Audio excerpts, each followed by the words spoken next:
Hello, everyone. So thank you for being here. I'm sure that all of you, whether you're an entrepreneur or an investor, have had to, at some point, deal with the media and have asked yourself, what's the best way to tell my story? And so we are very honored today to have such a wonderful group of journalists with us who will tell us what can get their attention to your story. So we have with us David Gilbert from Vice, Mike Butcher from TechCrunch, Jacqueline Simmons from Bloomberg, and Federico Guerrini from Forbes. So I will start by asking you, what's the best method to pitch you? Should I call you? Should I email you? What's the best way? For me, email is always the best way to pitch me initially, at least. People have tried to pitch me with tweets, by cold calling me on the phone, on LinkedIn, on dozens of other different platforms, on Facebook. But email is the best way to do it because to get across what you want to say, you can do it in an email the best, I think, because it allows you to pitch your idea in sufficient, 140 characters. On Twitter won't do it. And it's for me, it's the way I check my email constantly. So it's what I like to get pitches by. Okay. Maybe. Mike, I know you like when people call you, especially late at night. Late at night, yes. It's fantastic getting a phone call just about midnight. With the butcher. Well, I think there's the obvious ones is in person, right? Number one. But if you can't do that, I think actually a lot of the time the way to reach journalists is getting a warm introduction from someone who already knows the journalist, and the journalist sort of thinks they're okay, I guess, and you get a warm introduction that way because just cold pitching is quite difficult. I think in TechCrunch we're obviously assaulted by startups all the time, and we're totally, that comes with the territory. We're totally fine about people just contacting us, and you can email tips@techcrunch.com, and that actually does get read. Funny enough, even though obviously thousands of emails go in there, quite a lot of it does get read. But the best way is, identifying the title you want to reach first, identifying the journalist you want to reach, getting a warm introduction or meeting in person, and if failing that, you've got to kind of, go for the email, mike@techcrunch.com, join the party in my inbox, and do something simple. But sending 7 pages of information doesn't really excite anyone. It's best to do a quick intro. We're working on this. This is something that interests you, or this is coming up, whatever. But also news. Just existing is not enough, really. Right. Actually, I often talk to my clients, and you have a wonderful presentation on how to pitch the media, and you say the fact you exist isn't news. Not really. Which is something that I think a lot of companies need to understand, because most people don't understand that. We're asking a journalist if they've got time for a catch-up. Yeah, got time for coffee. No, is the answer. Jacqueline? Yeah, no, I was going to say, I don't actually think that email, it doesn't work for me.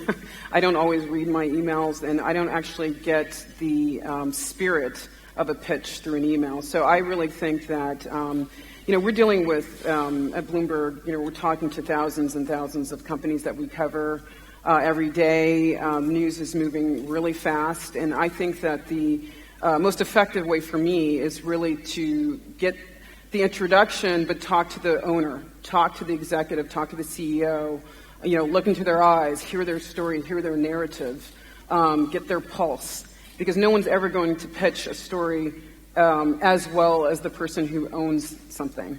So what we do is we tend to encourage, there is a natural suspicion, sorry to say this, of PRs. That's just the way it works. There's conflicting interest sometimes between what reporters are looking for and what PR people are providing. Those differences can be bridged, but I think the most useful relationships are one where you're able to kind of get behind the scenes and get to the person who's really driving the strategy of a company, who's making the decisions. So for me, it's the ed boards, it's bringing them in for on or off the record background briefings, and really just hearing the narrative. It inspires a lot of great ideas, and that kind of nails the angle and the pitch. Mm-hmm. Federico? I'm much more old-fashioned, I'm afraid. I still read a lot of your emails. I do not answer them all, of course, but most of interesting things that come to me come through email, and yeah, of course, it depends how the email is made. Maybe we'll go into that later. And I also use Twitter. Sometimes people send direct messages or just try to tweet you and say, oh, look at this. Huh? Also LinkedIn sometimes could be useful. I don't use Facebook. I hate when people contact me through Facebook for professional matters, so I try to avoid. Because you find it as more of a personal platform? Yeah, I find it more as a personal platform. I mean, you have so many ways to chase me, you don't have to invade my Facebook. I'm completely opposite. I hate LinkedIn. It's full of spam, people trying to sell you bizarre things. I just thought I'd wanted to make you know something or blah, blah, blah. As a journalist, it's different. So. It's full of recruiters, and it's full of rubbish. And actually, on my bio on LinkedIn, it says, do not contact me on LinkedIn. Here's my email address. And weirdly, I'm the opposite. So I use Facebook tons, and probably because I travel a lot in the Middle East, and there, Facebook is basically everything. It's email, LinkedIn, it's messaging, it's everything. Mm-hmm. And continental Europe, Middle East, anyway, a lot of international places, they just use Facebook for work all the time. And I'm used to it now, so yeah. Whatever. I think one of the most important parts of pitching is knowing what interests the writers, right? I mean, for example, I'm not going to pitch someone who is totally not into fintech, a fintech startup. And so I would love to hear what stories interest you the most to write about. For me, I think you sent one of the questions through before this panel was, what stories would you never write about? I don't think there's any story or topic I'd never write about. It's all about, is it an interesting story? Is it something people want to read about? Is there an interesting narrative?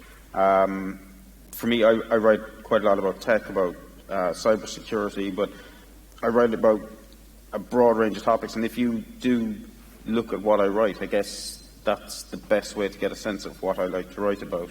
And I understand it's hard sometimes for a PR company or for companies to really know if this is going to fit, but if you're able to kind of just get in touch and make a pitch, I know a lot of journalists give out about receiving pitches that are completely wrong, but most of them understand that if at least there's an interesting story in the middle of it, there's a chance that they'll get picked up, I think. He's absolutely right. You've got to read the title you're pitching to. If you don't read it, you've got to actually find the title that's writing about what you're doing. So, you get crazy pitches, and it's because they're not actually reading the title. I would say there's three things.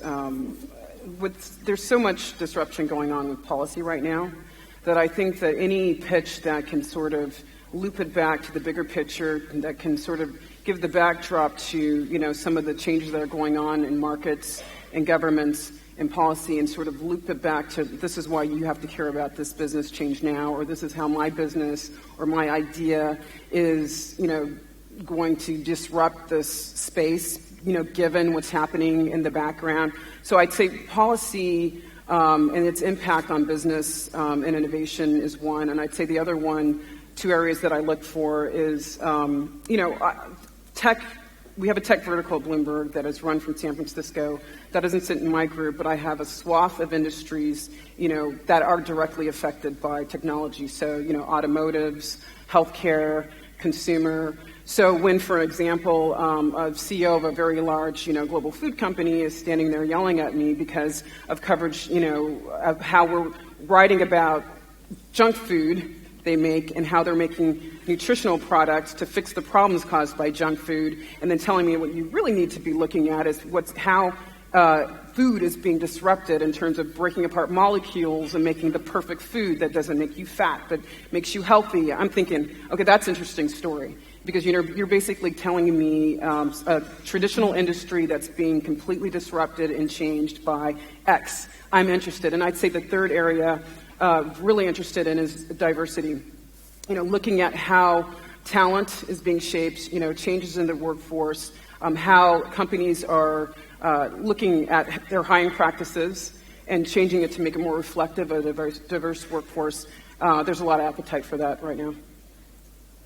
Yeah, as for me, I'm more interested in pitches that have a story with a human side. So either it's the person that has been through a peculiar experience related to tech, of course, but I'm not interested in pitches that just speak of a product or marketing. I need a story, So, and for me, the story is made by people, by humans. And also, when technology is involved, I try to find an angle that's really could improve the quality of our life. I'm not interested in saying, we have the next selfie app. And not to despise them, of course, they do their job, but it's not my cup of tea. So one thing probably that I would suggest to people pitching me or other journalists before make some research and try to find out what their interests are, what kind of articles they write, what's their personality, basically. Mm-hmm. So we are people, right? We are not just an email address, so we are talking to one another. And so it's a waste of time if you just send me a pitch that could be good for Mike or for others. So I mean, this is the fantastic thing about Twitter these days is because so many journalists use Twitter, you can basically see what they did, 5 minutes ago or an hour ago, what they're talking about, what they're interested in. I mean, and if you go and look at the Twitter handle of a journalist that you want to talk to, you can see what they're basically interested in at the moment, and maybe even interact there and maybe have a bit of a conversation. And maybe they'll think, okay, maybe this person's actually smart. Maybe they've got something to say. They'll follow you back, you DM, you end up having a story written about you because you're able to engage and have a conversation. And it's a fantastic public platform that didn't exist before, which is amazing.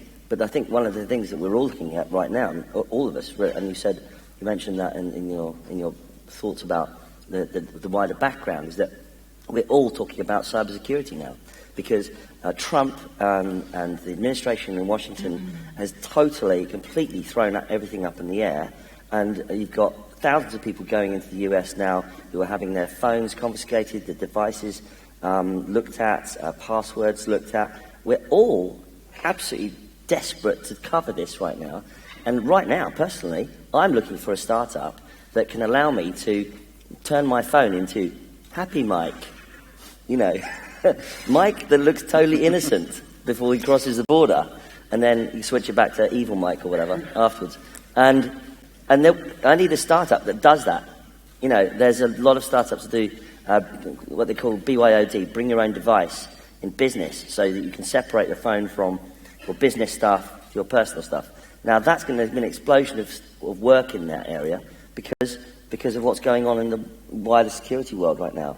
And it's just an enormous story. And those are the companies that so you've got to be, if you want to be in the news, join the agenda, because that's what we're all doing right now. Right. No, I think that's a really good point, is the fact that you have to make your story timely, right? You have to make it interesting enough. And you don't always necessarily, you're not always going to have company news to tell. You need to find an angle, something that people are talking about, and somehow connect your story to that. There's a reverse to that, though, when you get pitches, when people are trying to crowbar themselves into what's happening in the agenda, and they've got absolutely nothing to do with it. And that just, you kind of have to assess each situation, and if you can add something to the conversation, then yes, pitch that. But if you can't, just stay away, because it'll just have a negative impact on how people perceive your business, I think. Completely agree with that. Yeah. If it's forced, don't do it. Yeah. So what would be like the top 3 tips you would give someone pitching you?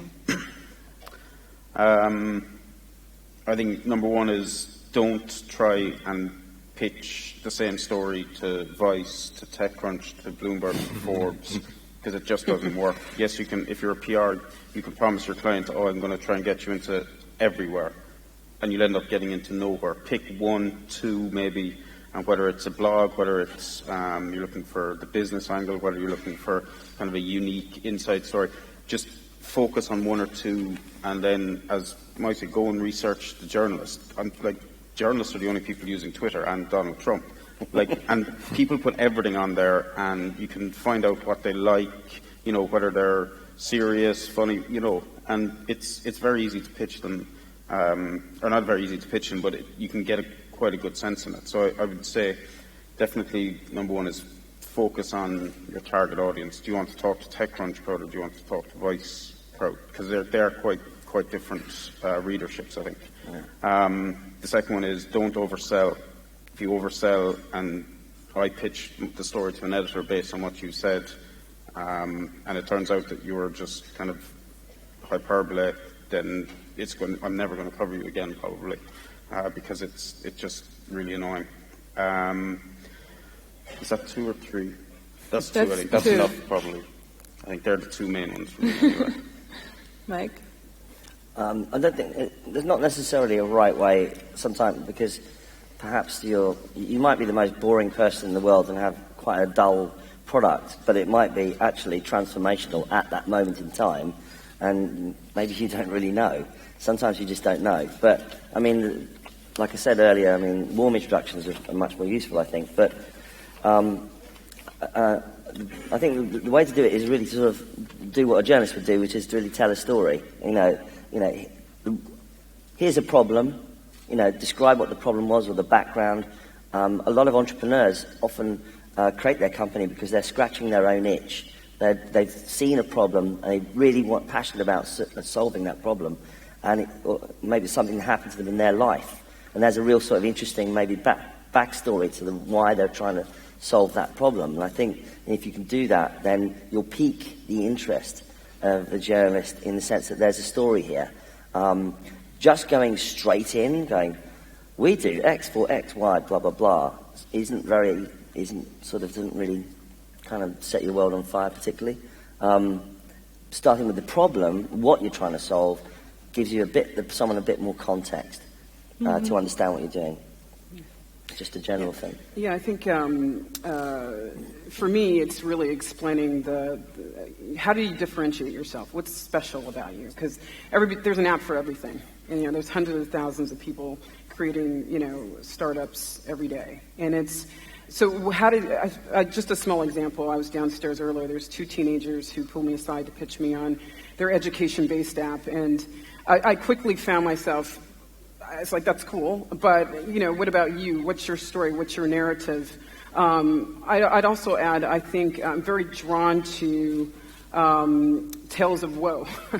So failure, sort of like from ashes to, the monument is the example I use. Everybody wants a story that they can empathize with. And I think, those kinds of stories humanize and kind of bring it to life. So any opportunity to get in front of, again, the principles and to really kind of empathetically and with passion sort of set up your narrative will have a better shot at a better story, basically, and sort of a better narrative around what point you're trying to make. And then I'd say the other thing to really avoid is just spamming. I think I'm on a timed weekly message by one consultant, trying to get me in front of their innovation head.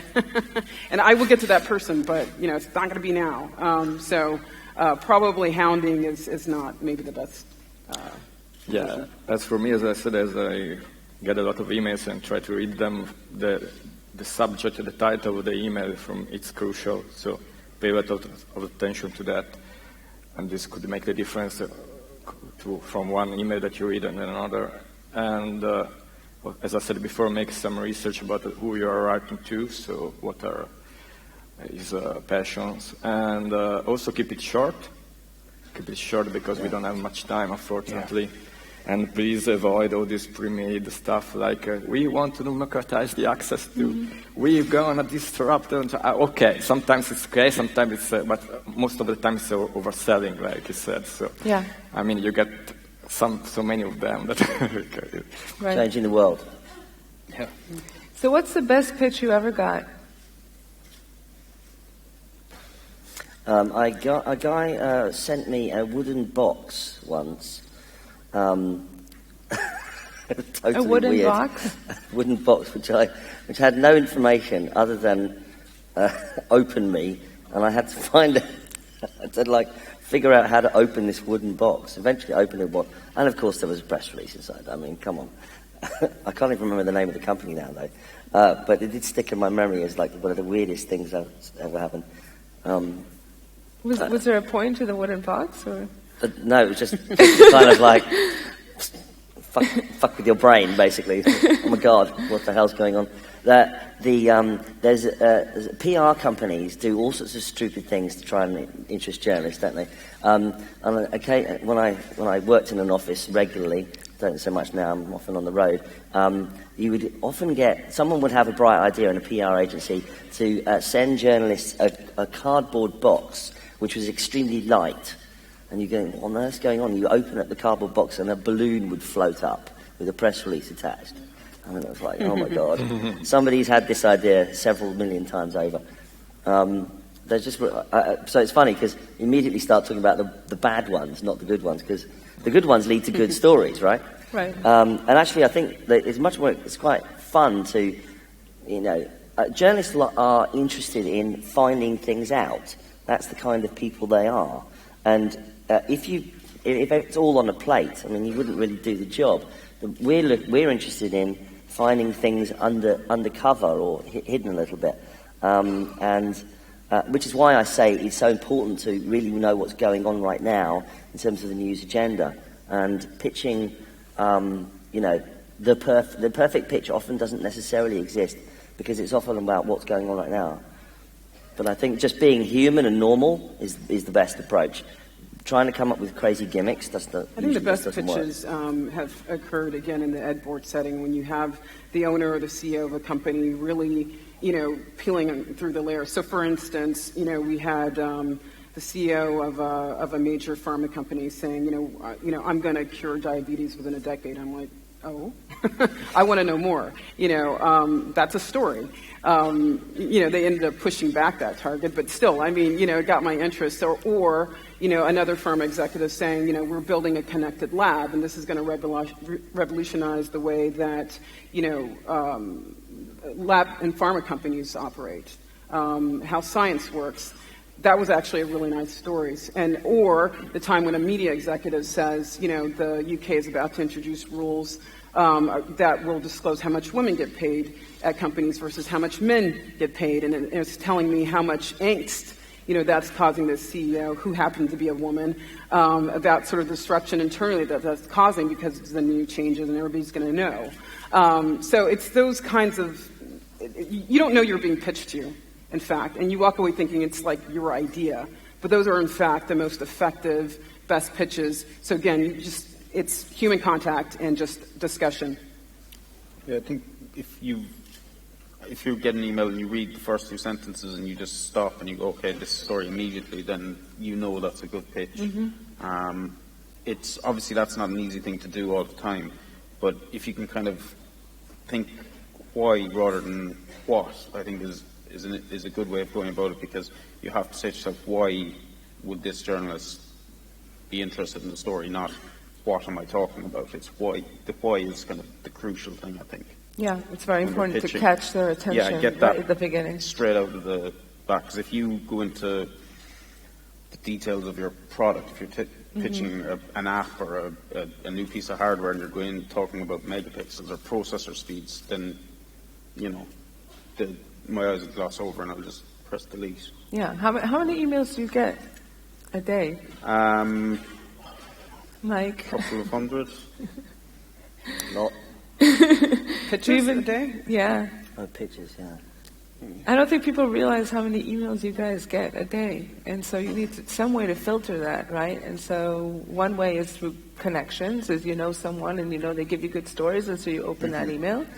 But I think that people really underestimate storytelling, in PR and how to tell your story in a way that's provocative. And just like you said, you have to catch their attention right in the title, right in the beginning.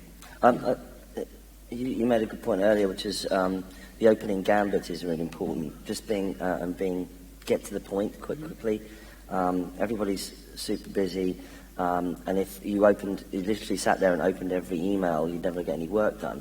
And you're going to spend a few seconds really deciding whether or not if it's worth you dropping everything to look at this thing, or to move on, and just being very clear, short sentences, 2 or 3 sentences. This is what we're doing. Interested? Yes or no? You want me to send me more information? Whatever. That's okay. Sending a huge long screed of information doesn't really work very well. Yeah. Yeah, I don't know about the best pitch, but I know that probably there is a good technique that works, at least for me. I'm ashamed to say that first they send me an email, then they click I like on Twitter to a post of mine, and then on LinkedIn another like, so they make sure I don't forget them. I shouldn't share this too much. You're getting stalked. Yeah.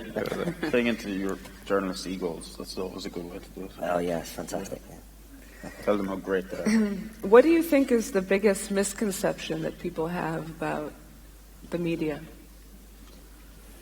That probably we're just in for a quick hit.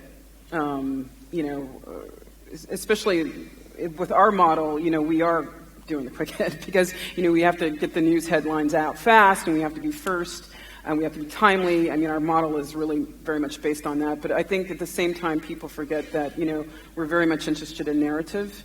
And for that, it means that you have to do all the things I said before. You've got to get your people in front of us, and you've got to do it in a format that, really brings out sort of the narrative. I think it's the quick hit misconception.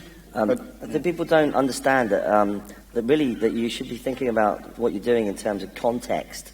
Like, who are you competing with? You're going to get asked, like, who do you compete with? What are you actually trying to do? Versus this other company or this other organisation that's doing something else. How are you better? And that you've got to answer that question. Because if you don't ask that question, there's no way for us to contextualize you. Mm-hmm. I think as well, a lot of the problem is that the media is seen as one big sweaty mass, and it's all the same. But it's not. Like, TechCrunch is completely different from Bloomberg, which is completely different from Forbes, which is different from Vice. And you have to kind of really focus on the area that you want to get the coverage in, and not just kind of see everyone as the same thing. Because obviously, with the whole era of fake news and everything, this, the conception of media is being challenged constantly every day now. But yeah, I think if you're looking to get someone to talk to you, a journalist to talk to you and cover your story, you need to know who that person is and what that outlet is covering. I think also you should think about what you're doing in terms of who is the audience that this outlet is served. The people who read Vice, I don't know, who are the people who read Vice? Are they... Hands up? Anyone out there? But they're interested in, often crazy, slightly wacky kind of things, like totally things often from the left field that people didn't really know what was going on. General, huge sort of executive C-level audience for Bloomberg or perhaps Forbes probably don't know about the blockchain very much, but you're going to contextualize them that story. But we're interested in serving our readers, and you're interested in serving your viewers, and who that audience is. That's who the journalist is interested in doing. They're interested in their audience. So if you're coming up with something that suits that particular audience, then boom, you've got the right title and the right journalist to talk to. Yeah. I think people don't understand that when you're writing an article, for example, you're thinking about your audience. How many retweets am I going to get? How many shares am I going to get? How much traffic is this going to bring to my... I mean, that's a factor, but obviously we're interested in, or everyone's interested in always having as big an audience as possible. But, who are our readers? And those are the things that you should think about when you're pitching your story. Yeah. Well, thank you very much for all your advice. I hope that you guys have learned something here today. And thank you. No problem. Thanks.